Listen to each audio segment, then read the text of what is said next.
Magandang hapon sa inyong lahat. Muli ito po si Herbert Julia, author-promoter ng Human Rights Promotion. Ang boses ng Human Rights Promotion sa malayang demokrasyang ito kaakibat ang ating pananalig sa ating banal na Panginoon Diyos, banal na Panginoon Kristo, at kabayan ng kaliwanagan ni Banal na Santa Maria mula sa isyong ating nakalap at magbabantay sa mabuting pamamahala, patas na hustisya at karapatang pantao. Ay hinggil sa issue ng Senator Soto and legislators wants to amend Constitution due to SC ruling voiding BP Sara impeachment. So Senator Soto criticizing Supreme Court on the rules to BP Sara impeachment, void and stating unconstitutional and they block Congress appeal. So yung si Senator Soto, yung ating tinungang issue, ni-criticize niya yung Supreme Court sa pagbasura nung kaso na inihain ng Kongreso laban kay impeachment, laban kay BP Sara. So kanilang kinumpir nitong nag-apila ito nakaraan for the 1-year bar rule. So unconstitutional na proseso o ituloy yung impeachment dahil nga sa 1-year bar rule. So unconstitutional yung aside noong Supreme Court. So binabatikos ngayon ni Senator Soto yung at ng ilang mambabatas ng Kongreso yung desisyon ng Supreme Court na bakit sila ang nagdidesisyon nitong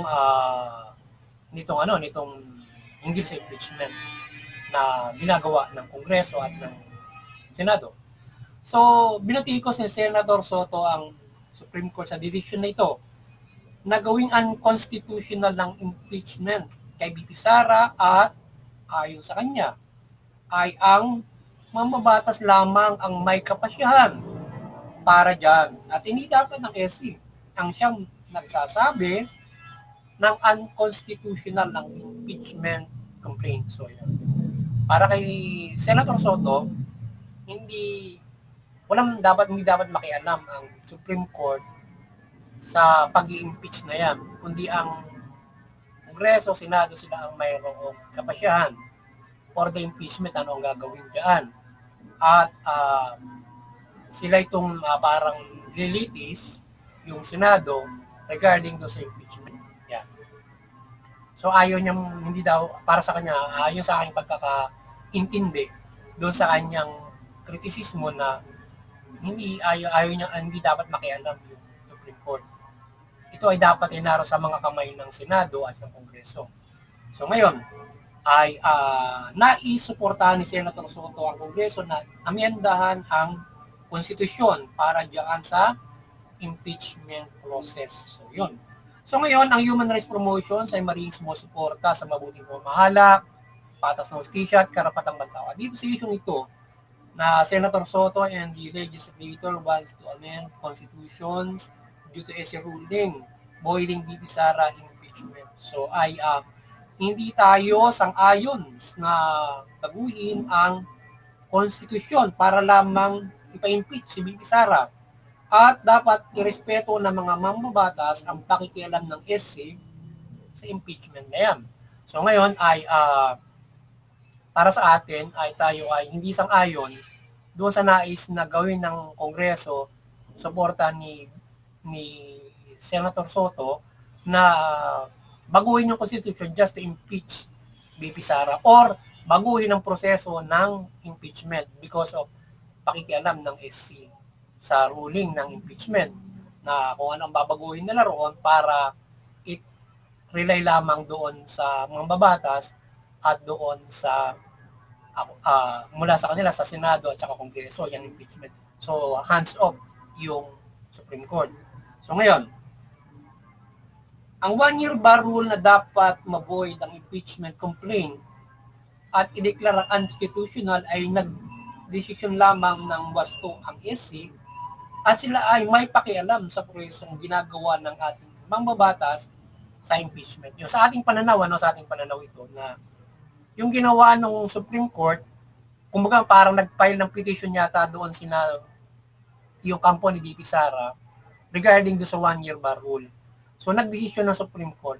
Sa ating paningin, was po yung kanilang kasi parang nagsasampa ka ng kaso ron, ini-impeach ako ng wala na sila sa proseso. Sino ngayon ang dapat umakto ron?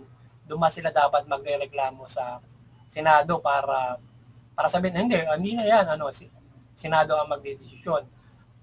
Doon sila lumapit sa Supreme Court para pakialaman yung desisyon ng Kongreso at sila. Sa ating pagtingin, mas naman ang ginawa na petisyon o parang doon nagreklamo sila sa Supreme Court regarding sa ginagawa ng Kongreso at Senado. So yun, lalo na kung halimbawa, parang lutong Macau na yung gagawin. Ginigisa na si VP Sara ng Kongreso Senado. So ngayon, wala siyang kalusot-lusot doon.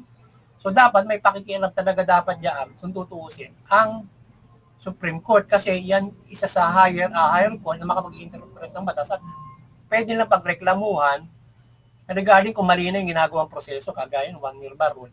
So sino ang didesisyon ng Senado na 1-year bar rule hindi namin lilitisin yan kasi 1 year sobra na yung ginawa yung present kagaya ng ginawa ng parang ganun yata ang gustong palabasin ni Senator Soto. Sila dapat na mag-decision na sabi 1 year bar rule din natin tutuloy ito. Parang ganun. Hindi sa SC. Hindi, mas makasisiguro kung pakikilaman yung third party Supreme Court para diyan. Kasi nga ay mukhang nagkakalutuan na parang ganun. Halimbawa, kung mag-iisip pa ng ganun, mas maganda, ganun. Nilitis lang sila doon ang tinitingnan yung proseso, mukhang nagkakagano na. So kaya siguro yung petition mahusay doon sa Supreme Court at hindi doon sa sa impeachment body yung Senado na siyang lilitis doon. Na para hindi magpapile kami ng petition 1 year bar rule, di ba? So para sila yung magdesisyon noon. So sa tingin ko may pakikialam yung Supreme Court para pakialaman na yung proseso na mukhang mayroong lapses na for the Constitution na pwede nilang sabihin na unconstitutional na yan. Lumapit sa amin. Diba? So kung ipagpatuloy nilang dalawa yun, halimbawa, hindi nakialam yung korte. Pero may 1 year bar rule yun, halimbawa.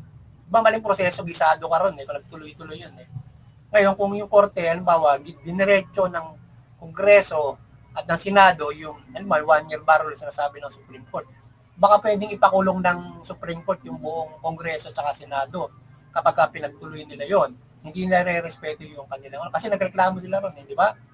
Hindi pwede na pa-enforce doon sa saraduhan natin yung Kongreso. But hindi kayo nasunod yung mali ng ginagawa nyo. Di ba?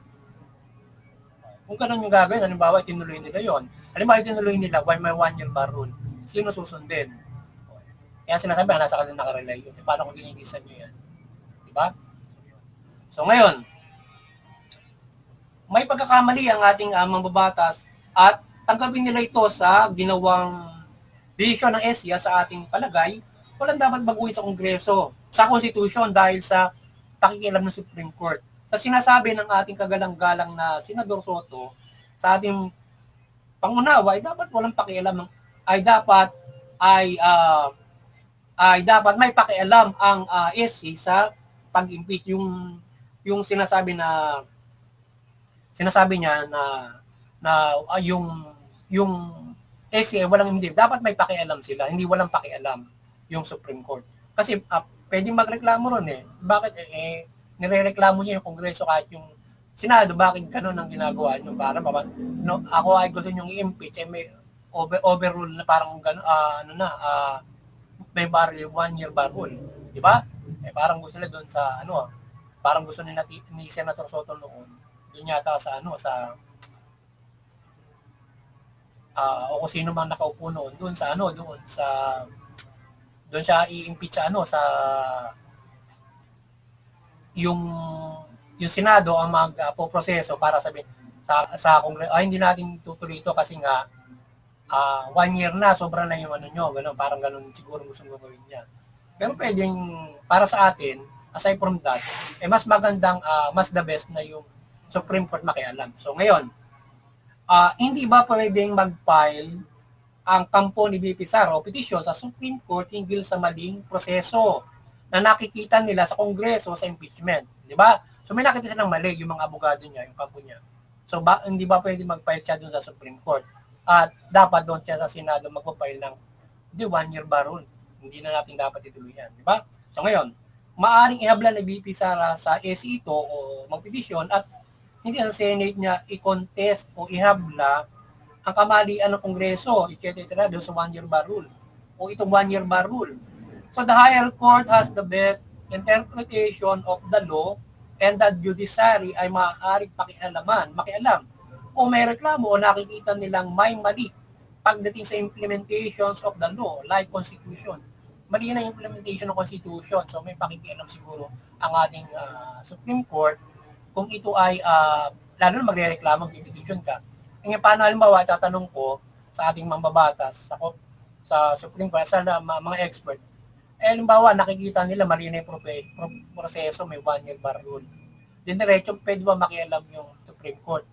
As is na, bakit mali na yung ginagawa niyo na yan? Nililitis niyo yan, 1-year bar rule na yun. Di ba? Pwede ba makialam siya basta ganon? Hindi magre-reklamo si BP Sara. Magre-rely siya doon sa Senado, sa Kongreso, tinuloy na paglilitis pero may 1-year bar rule. Pwede bang pakialaman yun ng Supreme Court, halimbawa? Itatanong ko, halimbawa sa ating mga expert, sa gobyerno. Pwede bang ganun ang gagawin? Pakikialam basta.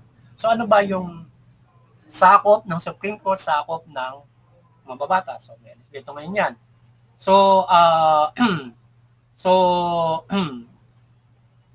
I hope ay magkaroon ng mahusay na interpretation ng ating konstitusyon batas ang Kongreso at Senado at Supreme Court at ano ang mga sakop nila at pakikialam para sa fair justice at good governance, di ba?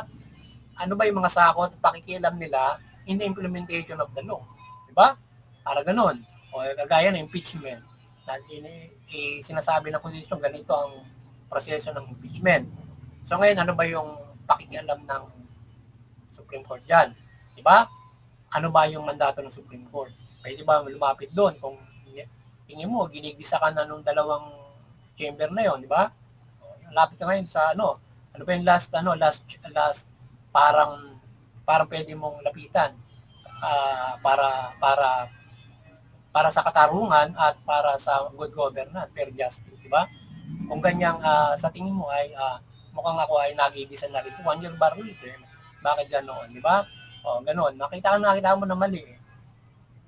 Pwede ba doon siya magreklamo? Ano ba ang sinasabi ng Constitution diyan? So magkaroon malinaw na discussion diyan para ano ba ang kanilang sakop, ano ba ang sakop ng mambabatas. Gaya rin sinasabi ni Senator Soto. Magkaiba ng branches yan eh. Ano ba yung pakikilam nila sa bawat mga pagsasayos, pag-implement of the law, di ba? Kahit nga impeachment lang yan o anumang krimen na nagagawa. Di ba? So, tapos ngayon gusto mo baguhin para lang ma-impeach mo si BP Sara or mga susunod pa sa pangkalahatan na anong pakikialam ng Supreme Court. Di ba? So, dapat malinaw sa lahat kung ano yung pakikialam ng Supreme Court at ginagawa ng Kongreso. Ngayon, gusto mong baguhin na. So, para dahil may pakikialam ng Supreme Court. So, tingnan mabuti, di ba? Lalo na may expert.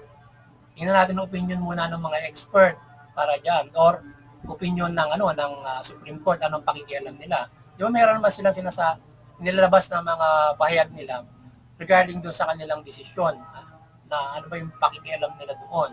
Di ba? So, ayun.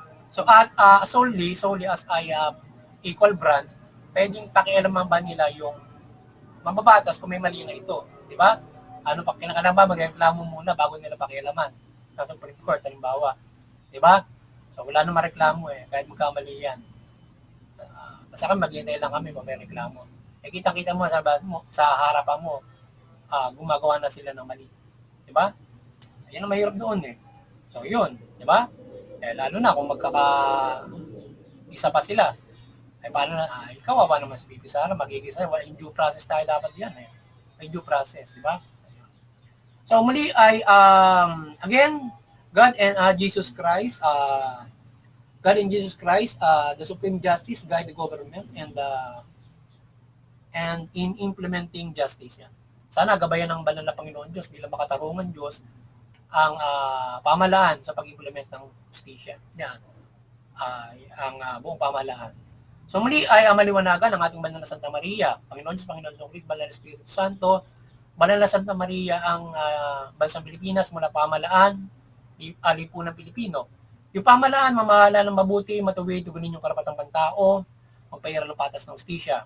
Iwasan yung pang-aabuso, korupsyon, opresyon, yan.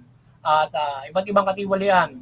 At yung mamamayan, iwasan yung paglaban sa pamahalaan, paglabag sa batas, magpusuportahan yung good governance, human rights, fair justice. Sabi, mamumuhay tayo ng maunlad, mapayapa, ayon sa karapatan. Higit sa lahat, makakapanampalataya tayo sa ating banal na Panginoon Diyos na magaan, mapayapa, at magkaroon tayo ng kaligtasan spiritual. Yan. At hindi lamang tayo makapamuhay ng maunlad, mapayapa sa ating pamumuhay dito sa bansang ito, kundi may kaligtasang spiritual pa, na magaan tayo ng pamumuhay. Even though, kahit labo-labo ang bansang ito, maging matibay tayo sa pananampalataya sa Panginoon Diyos upang tayo ay gabayan na magkaroon tayo ng maayos na pamumuhay. Yan. So muli, magandang hapon sa inyo lahat. Sana nakapagsabuhay sa naman ang Human Rights Promotions sa lingkong ito hinggit sa karapatang pantao at sa isyong ito na ating tinungayan. Magandang hapon sa inyo lahat. God bless you.